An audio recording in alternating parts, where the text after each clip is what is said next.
Hello friends, Vivo V50 இந்த phone எப்படி இருக்குது அப்படி சொல்லி இந்த வீடியோவில் பார்க்கலாங்க. இந்த வீடியோ ஸ்கிப் பண்ணாமல் பாருங்கள். நீங்கள் நம்ம சேனலுக்கு இப்போ தான் முதல் தடவை வரீங்கன்னா நம்ம சேனலை மோடிட் பண்ணுறதுக்கு சப்ஸ்கிரைப் பண்ணாதீங்க. சப்ஸ்கிரைப் பண்ணிவிட்டு பக்கத்தில் ஒரு பெல் பட்டன் வருங்க, அதை அழுத்தி ஆள் கொடுக்க மறந்துடாதீங்க. விவோ V50யில் இது வந்து இப்போ ஸ்டார்டிங் வேரியண்ட். ஆமாங்க. அடுத்து விவோ V50 ப்ரோ வரப்போகுது. அடுத்து விவோ V50e வரப்போகுது. இந்த 3 மாடல் தாங்க இந்த சீரீஸில். ஓகேங்களா? ஃபஸ்ட்டு நம்ம விவோ V50 பற்றி பார்த்துலாங்க. இது சைனாவில் விவோ S20 அப்படிங்கிற வேரியண்ட்டில் லான்ச் ஆகிருக்கு. அதை பற்றி பார்க்கலாம். லுக் வைஸாக பயங்கரமாக இருக்குது. சரி, வாங்க இன்றைக்கி வீடியோக்குள்ளே போகலாம்.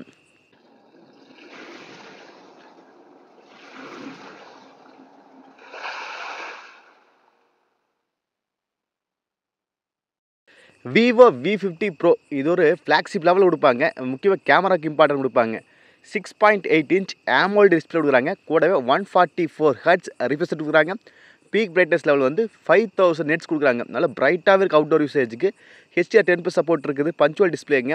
நம்ம டிஸ்பிளே வந்து சும்மா வெறித்தரமாக இருக்குன்னு சொல்லலாம். ஏன்னா நம்மளுக்கு என்ன தேவை, ஒரு AMOLED டிஸ்பிளே தேவை. அதுக்கு 120 ரிஃப்ரெஷ் ரேட் இருந்தாவே நல்லா இருக்குது. அது கூட இது 144 கொடுக்குறதுனால நல்லா ஸ்க்ரோல் பண்ணுறது நல்லா ஸ்மூத்தாக இருக்குது. டிஸ்பிளே வந்து டைப் பண்ணுறது எல்லாம் நல்லா இருக்குது.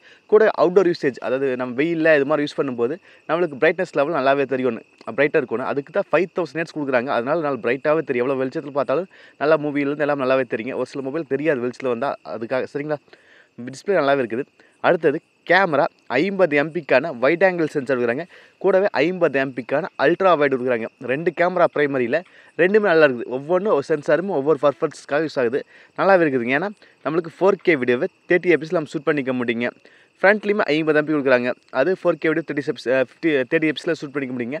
நல்லா கேமரா வந்து நல்லா இருக்குது. 3 கேமரா, பேக்கில் 2 ஃப்ரண்ட்டில் 2 கேமரா நல்லாவே. விவோவில் எப்போவுமே இந்த சீரீஸில் கேமராக்கு இம்பார்ட்டன் நல்லாவே கொடுப்பாங்க. இது நல்லாவே இருக்குது. நிறையா ஃபீச்சர்ஸ் இருக்குது கேமராவில்.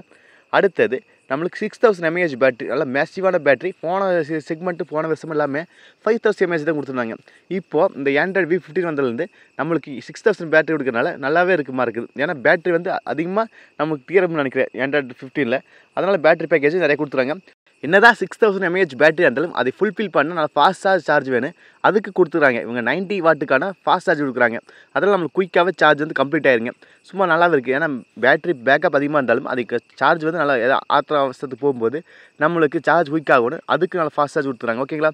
அடுத்து 8GB RAM வேரியண்ட் இருக்குது. விர்ச்சுவலாக 8GB பண்ணிக்கலாங்கிறாங்க. நம்மளுக்கு விர்ச்சுவல் ரேமே தேவை கிடையாது. நார்மல் ரேமே போகுது.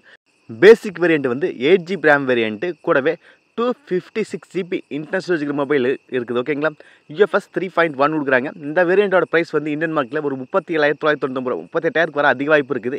ஏன்னா அவன் நார்மல் எல்லா மொபைலுமே இதே ப்ரைஸுக்கு லான்ச் பண்ணுறாங்க. ஆனால் இது அதே ப்ரைஸ். மேபி 35,000 ஆஃபர் ரேட்டில் வரலாம். அப்புறம் அதுக்கெல்லாம் குறைக்க மாட்டானுங்க. ஏன்னா நானும் ஒவ்வொரு சீரிஸ் பார்த்துட்டே இருக்கிறேன். இவங்க ப்ரைஸ் அதிகப்படுத்திட்டே இருக்கிறாங்க. ஆனால் அதோட ப்ராசஸ் வந்து அதிகப்படுத்த மாட்டேங்கிறாங்க. அடுத்த ப்ராசஸ் வந்து Snapdragon 7 Gen 3 அப்படிங்கிற ஒரு ப்ராசஸ்ங்க. இந்த செக்மெண்ட்டுக்கு ஒரு நல்ல பவர்ஃபுல்லான ப்ராசஸ் தான் கண்டிப்பாக கிடையாது. ஒரு 8 Gen 3 8 Gen S கொடுத்துருக்கலாம். சொல்லப்போனால் 8 Gen லைட்டே கொடுத்துருக்கணும். ஏன்னா அந்த ப்ரைஸுக்கு கோட் பண்ணுறாங்க. இருந்தாலும் இவங்க வந்து Snapdragon 7 Gen 3 அப்படின்னு கொடுக்குறாங்க. ஒரு 30 ரூபா செக்மெண்ட்டில் வர கொடுக்குறாங்க. சரிங்களா? அடுத்தது IP68க்கான வாட்டர் ஸ்டாண்ட் இருக்குது. அது நல்லாவே இருக்குது. இப்போ ஆண்ட்ராய்டு 15ல் ரன் ஆக போகுதுங்க. அடுத்து 5G வைஃபை சப்போர்ட், இந்த மாதிரி ஃபியூச்சர்ஸ்லாம் நிறையாவே இருக்குது. நம்மளுக்கு இதில் வந்து ப்ளஸ் பாயிண்ட்னு சொன்னால் கேமரா நல்லா இருக்குது, டிஸ்பிளே நல்லா இருக்குது, பேட்டரி பேக்கப் நல்லா இருக்குது.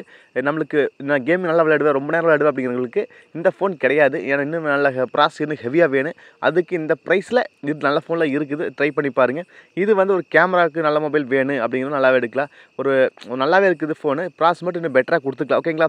உங்களுக்கு இந்த ஃபோன் எப்படி இருக்குன்னு சொல்லி கண்டிப்பாக கன்பாக்ஸ் சொல்லுங்கள். என்ன கேட்டால் ஒரு நல்ல ஃபோனு. ப்ரைஸ் ஒரு 29,000 30,000 வச்சு நல்லா இருந்திருக்கு. பரவாயில்ல. ஓகேங்களா? நீங்கள் நம்ம சேனலுக்கு புதுசாக இருந்தால் சப்ஸ்கிரைப் பண்ணாதீங்க. சப்ஸ்கிரைப் பண்ணிவிட்டு பக்கத்தில் ஒரு பெல் பட்டன் வருங்க, அதை அழுத்தி ஆள் கொடுக்க மறந்துடாதீங்க. அப்போ தான் நாங்கள் போடுற இது மாதிரி இன்ஃபர்மேஷன்ஸில் நாங்கள் வீடியோ போட்டால் உங்களுக்கு நோட்டீஸ். சரிங்களா? மீண்டும் ஒரு நல்ல பதிவு சந்திப்பு. Bye, take care.